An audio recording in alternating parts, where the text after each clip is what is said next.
told me how to keep it lined up right there, and then I just follow her. Yep, yep. That's all you gotta do. Now, You're trusting him to do this? well, What a he brave doesn't man. know. I'm just telling him I think I know what I'm doing. I have been told that he is the best in the business. He is the best. See, you're just another confirmation. Yeah. So it'll be at the right height when I go up with her. Yeah, exactly. You really, I mean, you should be able to follow her. It's very, very wide. So, Good. thank you. Yeah. Awesome. Thank you. All right. Well, I haven't found Pat yet. Well, she was in the markets. I see a lot of people from High Street City.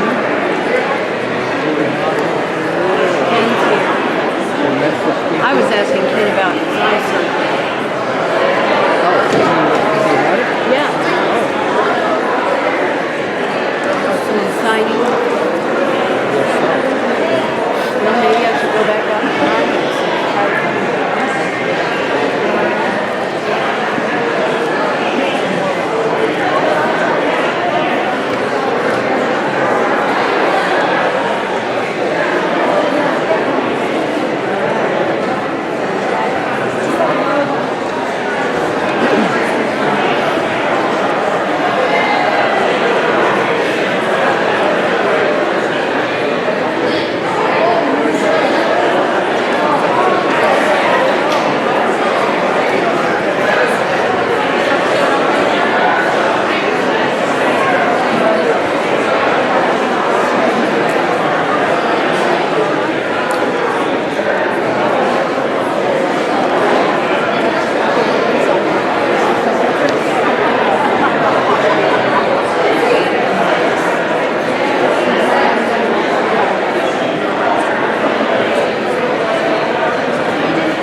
Video technician.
Reconciling Ministries Network.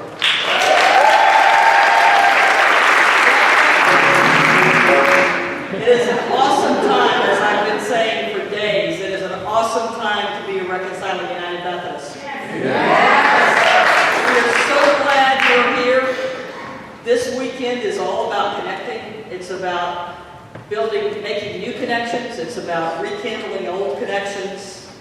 It's about learning what it means to be a Reconciling United Methodist or a Reconciling congregation. 2019 not only brought the called session of the General Conference, but it also brought the largest growth year for Reconciling United Methodist. We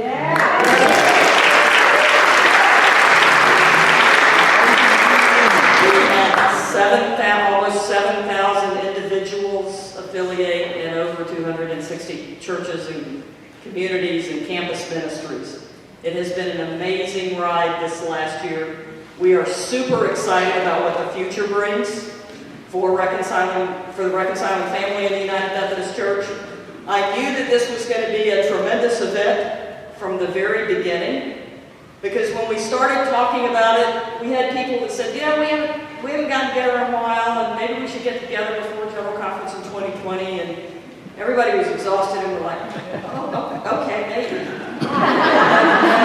Then we started talking about it, and the momentum grew for it, and I sent an email to Marcia McPhee and Mark Miller and Jorge Lockhart and said, is any of you available the last weekend in February? And when they all three said yes, I knew that it was meant to be.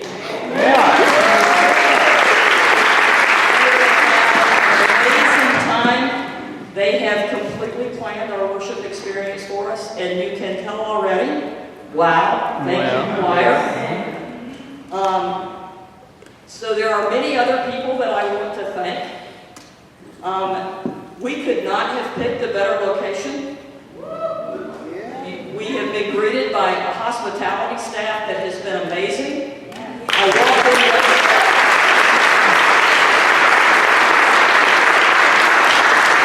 I walked in yesterday afternoon and there were banners up and signs up and little tripods with signs on them pointing directions, and I thought, wow, what an amazing hospitality and reception. We are so glad that you invited us to bring this to Nashville. I also want to thank the folks at Scarrett Bennett who provided the place for our donor reception this afternoon and have provided a place to stay for many of you. So it's been a great.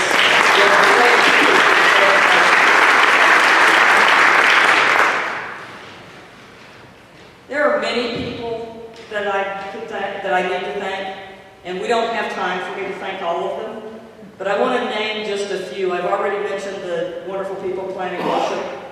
There is a former RMN executive director who has long been an event planner for us, and I'm looking around. Is Mark Bowman in the house?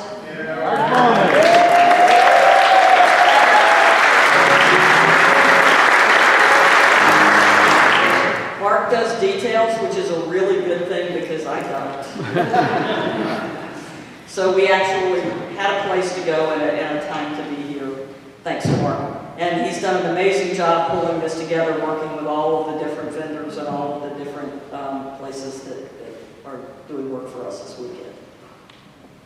I also want to thank an amazing staff that has risen to the occasion and is looking at how we move into the future with a much larger reconciling family, with new churches looking for new ways to engage, and with new individual reconciling Methodists that just call and say, what do we do? What do you want us to do? Tell us where to sign up. It is an amazing thing to get those phone calls and say, oh wow, this is somebody who just wants me to give them something to do, and we have a long list. But seriously, I thank you all for being here. Thank you, Mark. Thank you, hospitality team. Thank you, Scarrett Bennett and Belmont UMC. It's amazing. I hope that we provide for you what you came for. We heard from some people that they wanted to hear about what might happen at the General Conference, so we're going to do some of that. We heard from others that they just wanted to hear about and get some tools for being a reconciling congregation or being a reconciling Methodist. So we're going to have breakout sessions where we talk about some of that. A lot of the breakout sessions are oriented around learning from each other. So you won't see a lot of fancy, polished presentations. We will be having conversation. We may be doing panel discussions, we may be doing tabletop work, or we may be in the sanctuary and decide we want to have a conversation about something. But that is the way that we learn from each other. We share stories from what different people are doing in their annual conferences. One of the most frequent questions we're getting is, what are other local churches doing right now? So we hope that we have enough local churches here that we can share some of those ideas. But my time's up. I just wanted to say thank you and welcome to Connection 2020.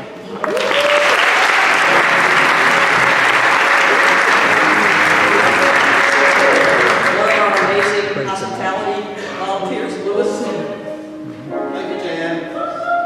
My name is Lewis Stewart. I'm here as part of the hospitality team from Belmont and the Tennessee Conference. And first of all, I want to say, welcome, welcome, welcome. We're so glad you're here. It's an honor for us here at Belmont and for the hundreds, and there are hundreds of reconciling Methodists in Tennessee to have you here. So thank you. I'm going to be the guy that comes up here now and then and makes boring announcements. So I've got 3 to make tonight, and then I'll be out of here. Okay? First of all, after the service tonight, there'll be a reception in Parker Hall, which is the Old Fellowship Hall right directly below us, that you can access through that door, that door, that door, or this elevator. So make your way down there and join us for a reception afterwards. Number 2, the shuttle bus back to Scarrett, we run into 9:30. So, and if you want to catch that, it'll be back in the parking lot in the back of the building here, where most of you came in. And number 3, if you didn't register, registration will be still open after the service for a little while, or 7 o'clock tomorrow morning when we start breakfast. And that's all the boring announcements for now. And I'll turn over to my friend and senior pastor, Paul Perdue, for more erudite conversation.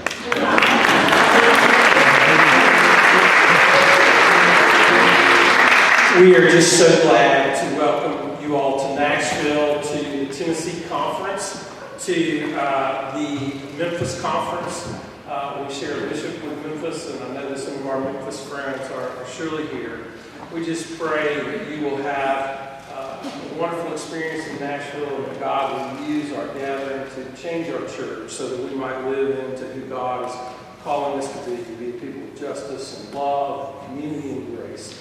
And so if there's anything that we can do, grab a hold of us, folks in these shirts, grab a hold of me, and let us know how we can help you. We are so delighted that you're here tonight. We have a little video, I think, about Belmont.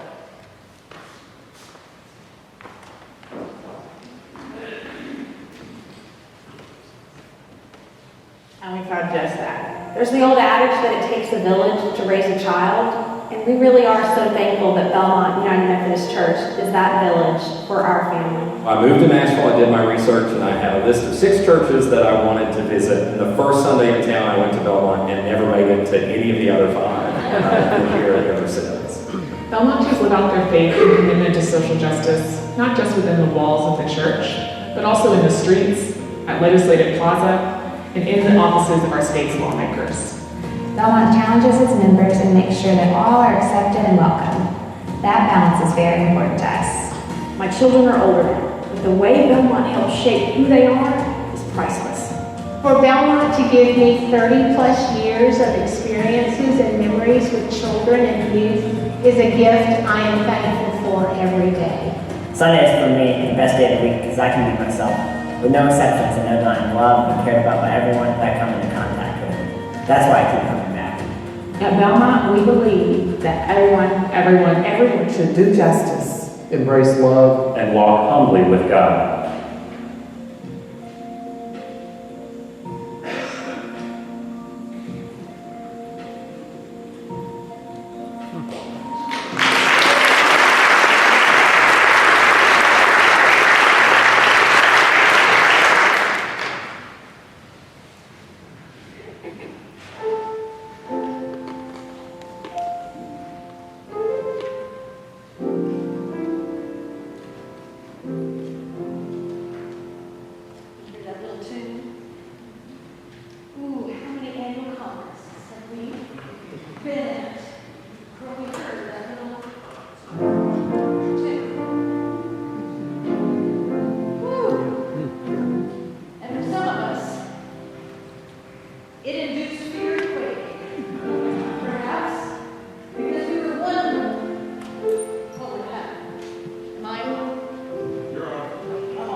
There we go.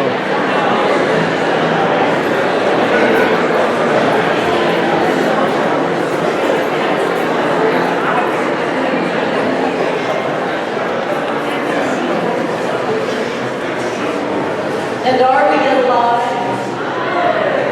Yeah. Woo! I feel the electricity in my body now. And are we alive? So, friends,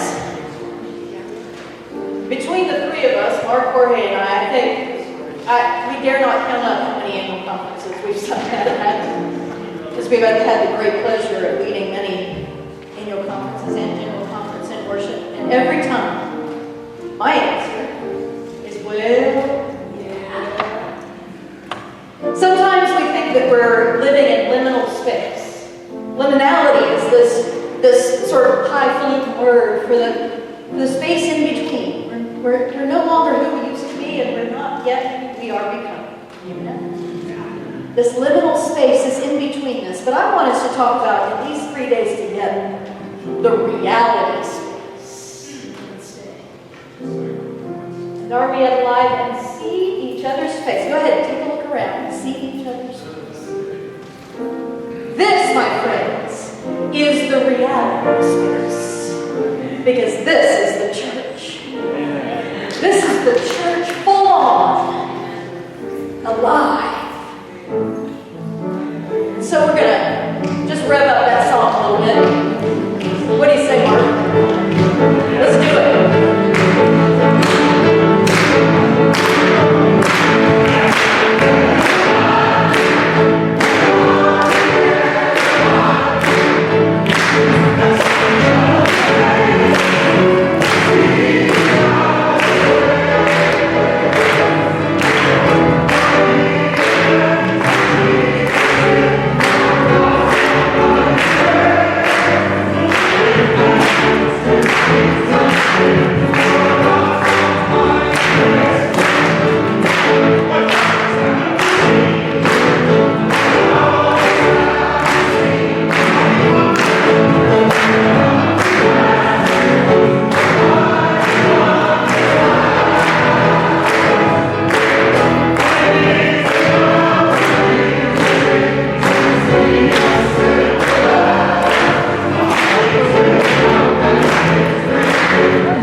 and goes all the way back to Tacoma. Anybody, is that Tacoma out there? Yeah. We were talking about dry bones at that one. And if you remember, Phyllis Hunt, the visual artist, had us walking through a valley of dry bones on our way into space. Do you know how many dog bones she went to the pet store and got? How many days she had to boil those bones before they didn't stink anymore? So we walked through the valley of dry bones, and a lot of us know what that feels like. So let's remember about the breath. Like a good Hebrew wordsmith, Ezekiel tells of God's spirit and breath. Ruach. Ruach is breath and also spirit. Breath from the four directions. Breath of the exiles who say, our hope is lost, we are clean cut off. Breath that causes flesh to come alive on those thought to be completely lost. Listen to what Ezekiel says. Thus says the one true God, come from the four winds, O breath, and breathe on this slain, that they may live. And God's breath becomes the four strong winds. And with God, Ezekiel breathes. Together they conspire. They breathe.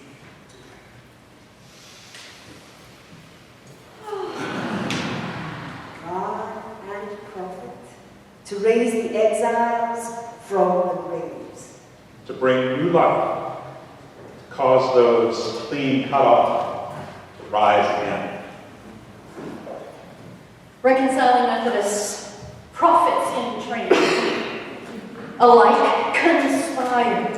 Inspired by God's Spirit. Breathe with God. Declare breath, re-enliven the marginalized, to re-enliven those who are cut off from the truth of God's inclusive and radical hospitality. Those who are exiles and those who cut themselves off from the fullness of love. Do this so you may cause the very Spirit of God to breathe, to move. The winds of strength. The gates, the gales of grace upon those clean cut off. And so our ministry of is one of conspiring. A conspiracy of healing. Friends, we dare to call upon God's mighty winds of hope and to join our spirit with God's Spirit this day.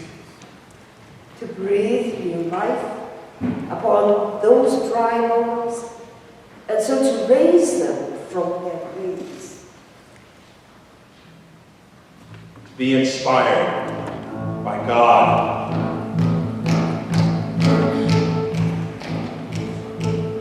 And to walk the path of healing. As the church, as the church, as the church, as the church, as the church, as the church, as the church, as the church, as the church, as the church,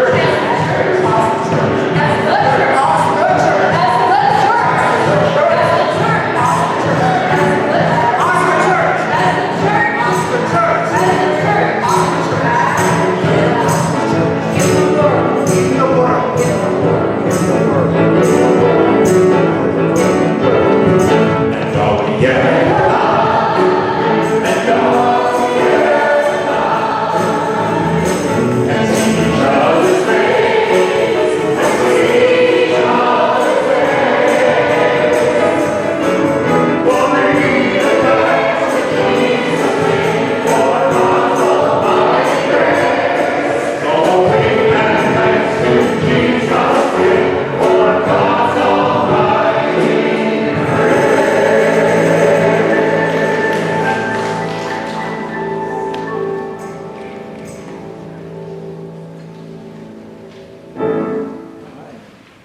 Let us pray.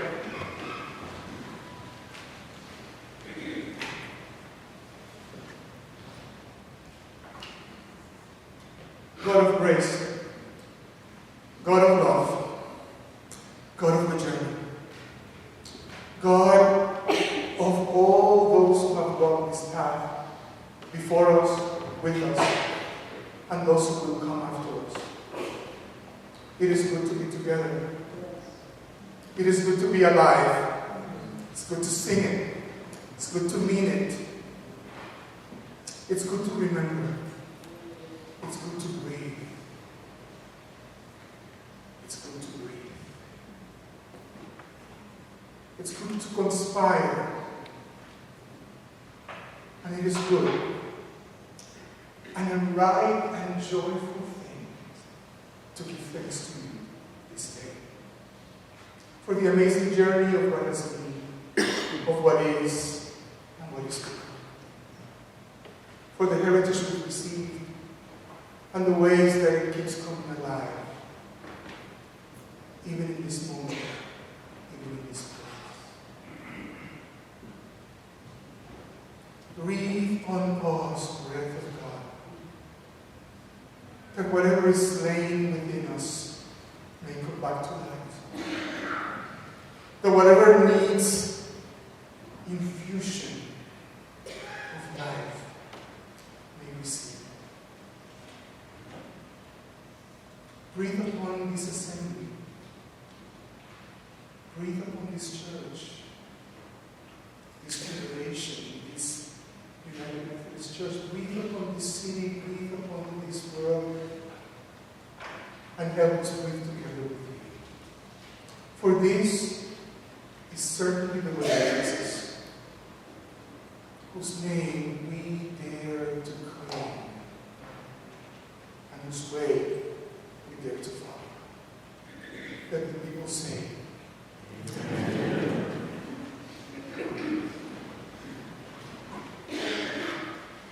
This evening, the scripture is among us. It comes to us in fragments. Someone knows a piece, someone knows a piece. I know, be still and know that I am God. I know the Lord is my shepherd, I shall not want. I know, do not be afraid. These are the scriptures that make me alive. What is the scriptures that keep you alive? I'm going to be asking you to speak out those scriptures so that we can connect the fragments of the scripture among us. So listen to the word of God as it comes to us in fragments. Just indicate a minute and point you out, and then you can share those fragments of the scripture, the word of God that is inscribed among us. And the truth shall set you free. And the truth shall set you free. You are fearfully and wonderfully made. You're fearfully and wonderfully made. You are precious in my sight. Precious in the eyes of my sight. Lord,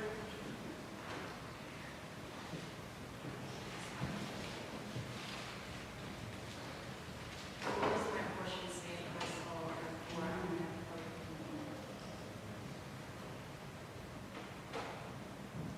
Spirit of the Lord is upon me because God has anointed me to preach good news to the poor, recovery of sight for the blind, freedom for the oppressed, and the year of God's favor. And there were many women who followed him and provided for him. The kingdom of God is at hand. Each day I set before you life and death. Therefore choose life that you and your descendants may live. If you love me, feed my sheep. And God looks at everything God has made, and it is very good. For freedom, Christ has set you free. You have not chosen me, but I have chosen you.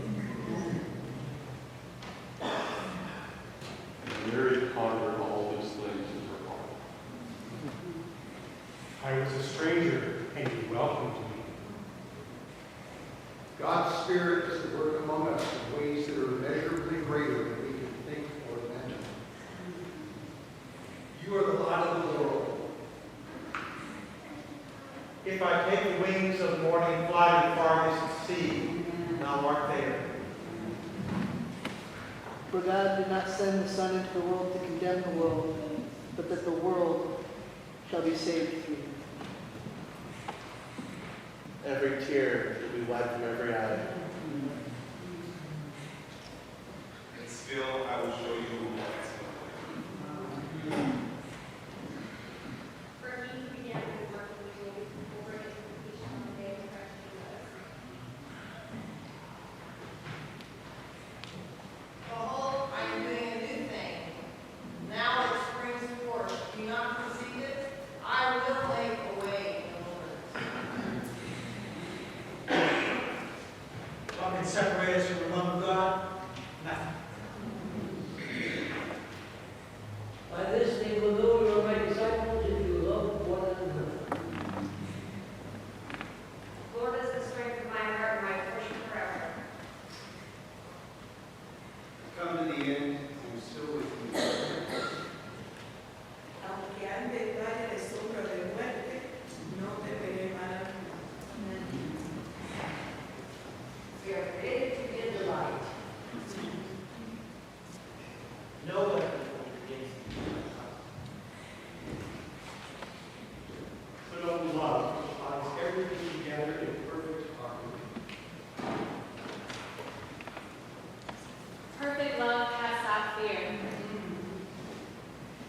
For I know the plans I have for you, declares God, plans to prosper you and not to harm you, plans to give you hope and a future. Love is patient and love is kind. In the beginning was the Word, and the Word was God.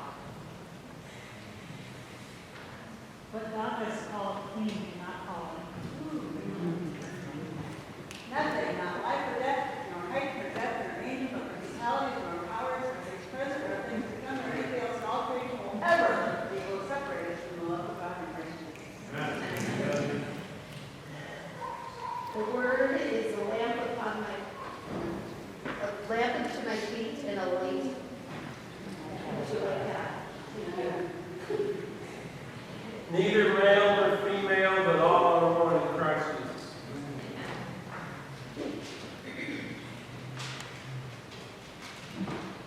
And Jesus wept. Do not be afraid.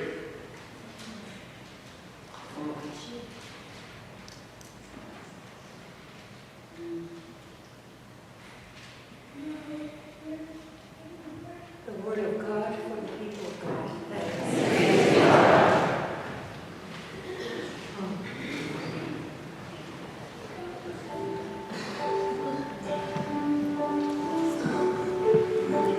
It lives in those moments, doesn't it? The Word, the liberating, saving Word of God lives in these moments. I went to Sting's musical recently.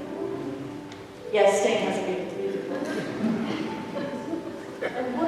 And I love his music, but there was a character, a narrator character that came out the beginning, the middle, and the end, and she broke the fourth wall. And she said, "You're so beautiful. You're so beautiful." Could you look at somebody and just see them for a moment? You don't have to say anything. Just look, see that face. It's hard, isn't it? That intimacy. Ooh, that's hard. That's so hard, and yet that's what the Wesleys invited us to sing. And are we alive? And the way that we know that we're alive is because we see each other. We see each other's face. We dare that intimacy to really look, to really know, to really know. Each one of us has been through a journey, transformation. Some of us, a a journey of transformation that all of a sudden said, oh, I thought God didn't love you as much, but now I know different. I see you. Look upon your face, and you are so beautiful. You are so beautiful. So tonight, we focus on what it means to really see one another. I know if you're like me and you're on Facebook, every day I know I'm going to, in my feed somewhere, I'm going to see yet another reconciling congregation, reconciling group, another new. I mean, it's just, and I try to give some word of encouragement and thanks every time I see one. I think I'm a top fan. Oh my gosh. Because each one of these are faces of people, their grandmothers and grandfathers and fathers and cousins and siblings and people who maybe knew all along the church ought to be open to all, and some who only just figured it out, some who only just recently had their hearts warmed in that direction, and they're standing in a picture to say to the rest of the world, this is the church alive. So many. And y'all, this is just since February of last year. And I only had time to do half of the year. So many. So we're going to look upon these faces in that intimate way and know that the day is coming, and actually the day is perhaps already here.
Wow. I think there's more than that, isn't there? No. We are at 42,000. 42,000.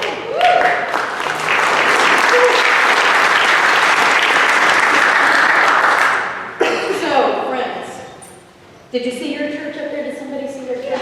Yay!